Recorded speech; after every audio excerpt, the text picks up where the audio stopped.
Hello guys, this is George and welcome back to George Basics Crypto channel. In this short video tutorial, I'm going to teach you how you can get your XRP address on Binance. So first of all, log in on your Binance account, and then guys, you need to hide this wallet icon in the top right corner and go to the spot. Alright guys, you can see the list of the cryptocurrencies. Here you need to find the XRP, Ripple if you can find it. Here's a search bar. You can use the search bar and type XRP inside it and find the XRP.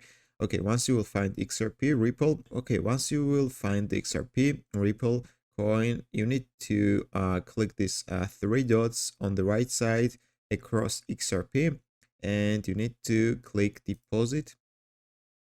Once you will go on this page, you need to select the network. So we need to select XRP Ripple network, and we need to click get address right here and click OK, show me the address. So this is our Binance Ripple address.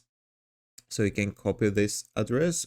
This is the wallet address, and this is the memo. You also need this tag to send Ripple to this address. So to send Ripple to Binance, you need to copy this main Ripple wallet address on your Binance account, and you also need to copy this tag and use it while making the transaction. So just copy this and send your Ripple to your Binance account. So this is how you can get your XRP address on Binance. That's all. Thank you for watching. If this video was helpful for you, don't forget to click the like button. See you in the next video.